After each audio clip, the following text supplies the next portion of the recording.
Hello! So last week I posted a video that explained how to make your own homemade bread. Now, what I did not appreciate at the time that I recorded that video is that apparently everybody has bought all of the dry yeast in the United States of America. Yeast cannot be had, so unless you have sourdough starter or you're one of those people out there stockpiling yeast, you have not been able to make bread. So I thought I'd try something that does appear to be in stock, which is pasta. So we are going to try making our own homemade pasta today. Now, full disclosure, I've been making bread about once a week for the past 15 years. I'm not nearly as good at making pasta, so this could absolutely suck, but we're going to give it a try. So I'm going to try to make fettuccine all by hand. Hello, dear. And then you can do the same thing if you would like to. So we're going to see how that works. So in order to make pasta, you just need a few things. You need flour. I have here trashy, all-purpose bleached flour, which is what I can get at the grocery store, but you could use unbleached. You can use whole grain flour if you want to. When I have it, I like to use semolina, but I don't have any semolina flour, so we're going to go with trashy white flour. A little bit of water. You're going to need that later on. Some olive oil and some eggs. And that's really about it. You need a bowl, and it helps if you have a kitchen scale, but you don't need to have one. So here's what we're going to do. We're going to put our bowl on top of our kitchen scale, and we're going to turn it on and tare it so that it measures just the stuff in the scale. And we're going to measure out 8 ounces of flour. That's because I'm going to do 2 portions. So here's your rule of thumb, okay? You want about 2 ounces of flour per person being served. So I have 2 children and a wife and myself. That's 4 people. I'm going to make 8 ounces of flour worth of pasta. Now, the other rule is this. You want about 1 egg per 4 ounces of flour. Now, if you don't have a kitchen scale, 4 ounces of flour is about a cup. So you want roughly 1 egg per cup of flour or 1 egg per 4 ounces of flour. So I'm going to go ahead and measure out 8 ounces of flour. There we go. And, oh, just missed it. All right, we're going to take a little bit of that out. Down to 8 ounces of flour. Perfect. All right, we can move that aside. We might need that later, but not for now. Now, the next thing I'm going to do is going to give some of you anxiety, and I apologize for that, but here we go. I have rigorously scrubbed this countertop so that it is a safe workspace. I am going to pour out my flour on the countertop, because we're going to work with it there, okay? So I'm going to go ahead and squish down that flour a bit, and I'm going to make a well in the middle of the flour. And I'm going to try to build up the sides a little bit and try to get like a nice little cup of flour. And I'm going to get flour on my hands. That's how we do things around here. And I'm going to crack the eggs in the middle of that. So here we go. Doop, doop, doop. Crack the egg. Dump it out. There we go. Toss that one away. Crack the egg. Doop, doop, doop. Dump out that white. Toss that one away. My sink is over there. I'm tossing the eggs in the sink. I'm not just throwing the eggs away, okay? They're going into the garbage disposal. Now, I'm going to take a common fork. Right there, you see that? And we're going to just stab those yolks a little bit. And we're going to twirl the eggs around in the middle of that flour. And as those eggs move around in a circle, they're going to pull some of that flour in. And gradually, we're going to try to mix and incorporate all of this flour into our egg mixture.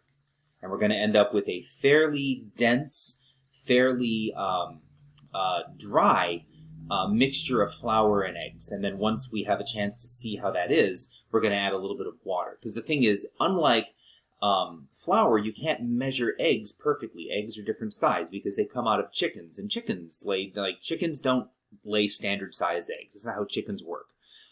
And so we need to add a little bit of water to make sure we have the right proportion of liquid. And that's one of those things you just develop a feel for over time. It takes a little bit to know, like, how is it supposed to feel in your hands? So we're going to keep doing this, twirling it around, pulling in some of the flour. Gradually, we're going to maybe knock a little bit of that flour in there to speed the process along.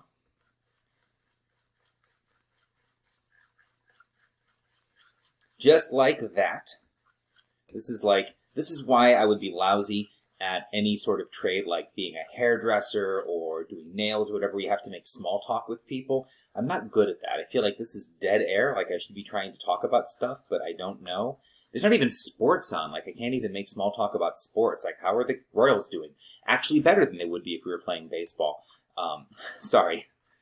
I'm from Cleveland. We find it natural to make fun of our sports teams. All right, so this is starting to get nice and dense, and I'm pretty soon going to move away from using the fork and start kneading with my hands. This is the part that gets messy because it's still pretty wet and tacky, but you can't really use the fork anymore, so we're going to gradually just nudge a little bit of flour in there, and we're going to use the fork to kind of get underneath of it and just gradually mix all that flour in so that it all gets incorporated. There we go, just like that. Just like that. It's going to get messy, and you just want to make sure you have a big workspace. You're going to have to clean up afterwards. That's just the way it goes. There's no way around it. It's just going to be a mess. Embrace the mess. Embrace the chaos. Don't get stressed out about it. So just use your fingers to squish that egg and get that flour worked into it. You can see how it's starting to come together as a dough.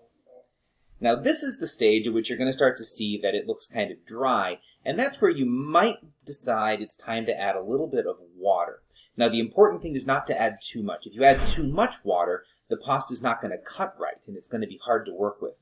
You got to get it just right so that there's enough water that you can work with the dough, but not so much that you can't.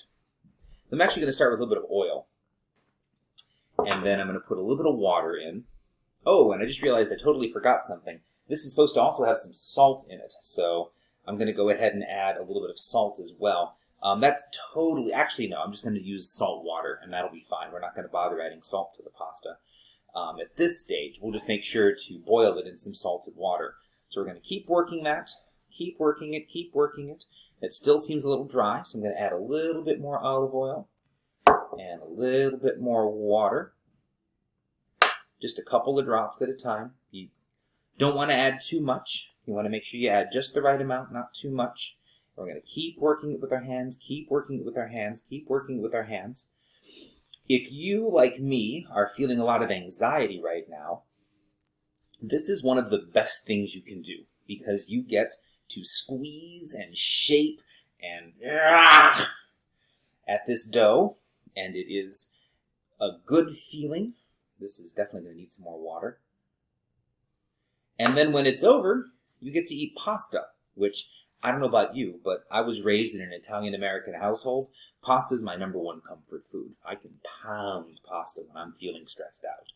And so you get the stress relief of working with a lump of dough, and then you get the stress relief of eating pasta.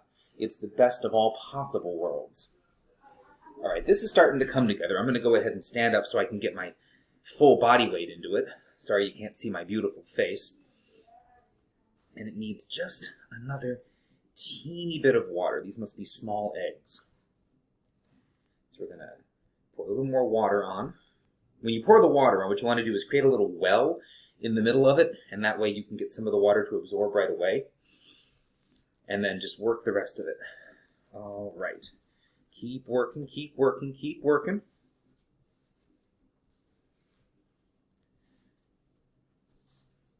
And we're going to kind of use our lump to pull in some more of that flour. This is almost ready. It's getting there. It's getting there. It's real good. We're going to do some more of that like that. There we go. It's a lot like kneading bread. So if you tried making bread, you already have some of these motions down. You want to just fold it towards you, and then push down, turn it half, fold it towards you, push down, turn it half. Keep doing that. And just like with bread, what you're doing is you're developing the gluten in the wheat, and you're mixing all of the different ingredients around, the egg and the flour and the oil, into a nice consistent mixture. This is almost done.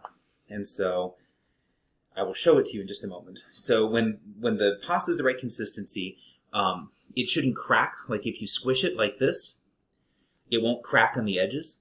That means that it's got enough moisture. It should be supple and easy to move around, but it should also have lots of give. It shouldn't be too soft. It shouldn't be squishy. And so this is about what it looks like when it's the right consistency. So this is just about there. This is about right. I'm going to knead it a little bit more. And then we're going to let it rest for about 15 minutes so that it has a chance for the gluten to rest and stop being so resistant. And then comes my favorite part. We're going to roll it out into the flattest sheet of anything you've ever seen before in your life, unless you work with rice flour, in which case you can put me to shame. All right, so I'm going to go ahead and pause the video and come back to you in 15 minutes when the pasta is ready to be rolled out. Hey everybody, it's been 15 minutes, and so we are going to now uncover our pasta. I should have mentioned earlier, in fact, that you want to at least cover it with the bowl that you mixed it up in at first, just so that way it doesn't dry out. But we're going to uncover it now and set aside our bowl. And now we're going to roll it out thin. And so to start that process, you're going to need to have a rolling pin. I prefer this kind right here that is curved in the middle and that does not have handles, but you can certainly use this kind as well that's more likely to be in your kitchen. This is the more common kind of rolling pin. Either one is fine. Now to start with, we're just going to use our hands, okay? We're just going to squish it down with our hands and flatten it out as much as we can with our hands. We're not going to stretch it, and we're not going to try to break it or anything. We're just going to stretch. We're just going to push it down as much as we can with our hands at first, okay? And then once we kind of have it pushed down, one thing you want to make sure and do is get it as even as possible. You don't want to have any ragged edges or anything, because as you flatten it out, it's going to, every little unevenness is going to be amplified by the fact that you're flattening it out so thin. So once we get it kind of as flat as we can with our hands, we're going to take our rolling pin and start rolling it. And you need to, this is where you're going to work yourself up a little bit. You're going to give yourself a workout because this is actually a pretty intense process. And what you want to do is make sure that you're keeping it pretty even and just roll over every bit of it and roll it until it starts to stretch out kind of thin. And when it starts to get kind of long, then you turn it halfway and work it the other way so that it starts to stay, so that it stays more or less a rectangle or a square with even sides on all sides, okay? So we're going to keep rolling it out, rolling it out, rolling it out.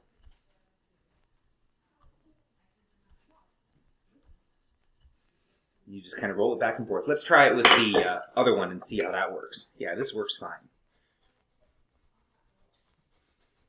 If you've ever made pie, this is pretty similar to how you make a pie crust. I'm actually just, yeah, this works fine. I'm just going to use my, instead of using the handles, I'm just going to put my hands on top of it like this. And we're going to keep rolling it, rolling it, rolling it. And flip it over and turn it. Roll it some more.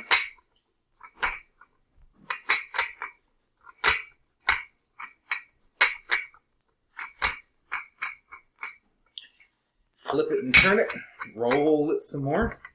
Try and keep it as even as we can.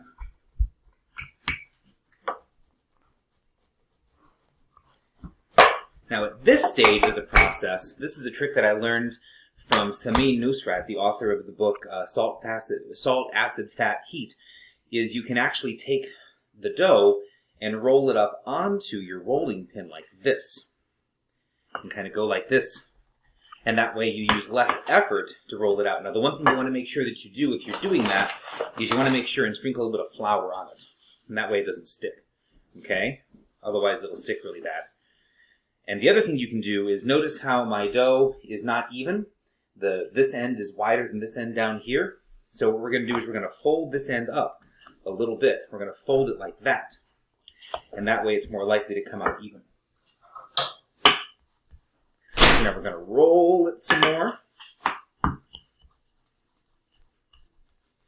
Adding the flour also makes the dough more pliable, which is important. We're going to turn it and roll it some more. Roll it and roll it and roll it. We're going to keep doing it. I'm going to pause so you don't have to watch me do all of this, and then I'll come back when it's about time, okay? But you got to keep doing this for a long... Okay, I've now been rolling for about 10 minutes, and that lump of dough that was about the size of my fist together earlier is now like this. And if you look at it closely, you can see it's somewhat translucent. You can see light through it. It is very thin. You can see the countertop through it. And the way that you get it this thin is by using your rolling pin and just push outward and push that dough away from you. And then come towards you and push that dough towards you. And just keep pushing that dough until that dough is as thin as you can get it without tearing it. That is how we do that. And it is not easy. It is not quick. I don't want to give you the wrong impression that this is something you can whip out in a couple of minutes. There's a reason that we're doing this recipe while we're all under quarantine and have time on our hands. This is a fairly intense process. But anyway, this is what the finished product should look like. A big, thin sheet of very tough, firm pasta. Now comes the part I've never done before. We're going to cut it into noodles. So if I were making a lasagna, I would cut this into rectangles the size of my lasagna pan. But I'm going to try to make fettuccine, and so I'm going to use the technique I've never used before, and we're going to see if it works, okay? But basically what we're going to do is we're going to fold it so that we can cut long noodles without having to cut, huge things. So what I'm going to do is I'm going to start by cutting it directly in half. I'm going to go ahead and grab a cutting board and a santuco, a nice knife that I can use. And we're going to put it right here in the middle because I don't want these noodles to be super long. So we're just going to cut the entire sheet right down the middle like this. We're going to move the sheet up because my cutting board isn't big enough. And we're going to have two big sheets of pasta like this. And this is about how long our noodles are going to be, okay? Now what I'm going to do, I'm going to move my cutting board for a second. What I'm going to do is I'm going to take my sheet of pasta and I'm going to fold it a bunch of times, okay? Wrong way. I'm going to fold it several times along the short side, okay? And that way my noodles are going to come out roughly the same length. All right, so there we go. Got it folded like that. And we're going to take it on our cutting board and we're going to cut, for fettuccine, about 1/8 of an inch. So we're going to cut it like that and like that. And let me show you what we're going to get now. We're going to get a noodle. It's about like that. And we're going to keep doing that until we have cut all of them. We're going to keep doing it about the same width so that our noodles come out about the same. Cut them thinner than you think you want them to be because remember they are going to expand in the water. One of the things about pasta is that it absorbs a lot of water, so cut them thinner than you think you want them to be. And that way they will come out to be about the right width. So this is actually closer to what I'm looking for. That right there is a perfect fettuccine noodle. So we're going to set these out and just let them dry for about 15 minutes. And that way when they go into the water, they will not stick together and they will come out about right. So I'm going to go ahead and pause the video now and I'll show you when it's time to cook them. Okay, so I'm about halfway done and I want to kind of show you what this looks like. So once we have cut our pasta, you can see that it is cut up like this. And then each of these is a noodle that unfolds. What we're going to do is we're going to take that noodle and we're going to put it on a cooling rack so that it has the chance to dry. We're going to want it to dry for about 15 minutes, okay? And then once it's dried for about 15 minutes, it'll be time to put in some boiling salt water to cook it until it's ready to strain and eat. And then you can serve it with whatever kind of sauce you want and do it that way. Tonight, I'm going to be making some frozen mussels with cream sauce. You could do this just as easily with a jar of, ragu marinara sauce from the grocery store or whatever other kind of sauce you want to make, or you could even just toss it with some butter. The same recipe for noodles can be used to make just plain old egg noodles that you would put like in chicken soup or that you'd serve with butter. It's all the same thing, more or less. You can be more sophisticated, but you don't have to be. That's the beauty of making homemade noodles. Just like with bread, the fact that you made homemade noodles is going to wow everybody, and it's going to be amazing and better than anything you can get at the store. So whatever you want to do with it is gravy. You could even eat it with gravy for that matter. Hey there, ready to cook? All right, let's do it. So I've got my colander. I'm going to make sure that that is ready to go in the sink. And we're going to take our pasta and we're going to dump it into some rapidly boiling water. So by rapidly boiling, I do mean rapidly boiling. So let's go have a look at our water. I'm moving.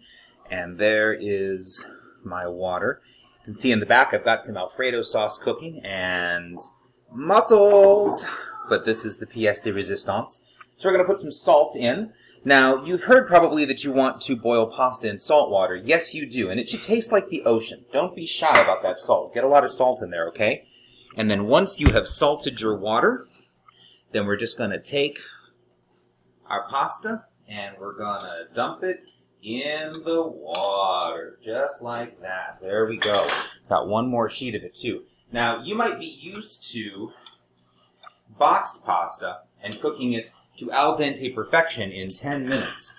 This stuff is going to be ready in maybe 3, okay? And it's ready when it floats, so you want to keep an eye on it. You want to make sure and watch it real closely, because as soon as this stuff starts to float, that's when it is ready for you to pull it out, okay? And when it's ready to pull out, you take it right away and you dump it into a strainer so that you drain the water out. And then you're going to right away want to put it in a bowl with some olive oil or some butter, something to keep it from sticking, and then cover it till you're ready to serve it, all right? Here it is, the finished product. So there is my fully cooked, fully drained pasta. In about 3 minutes, we're just going to take and swirl some olive oil on it so that it doesn't stick together. And shake that down so the olive oil gets mixed around. And we're going to cover it up until we're ready to serve it. I hope you enjoyed this. Good luck. Let me know how it goes.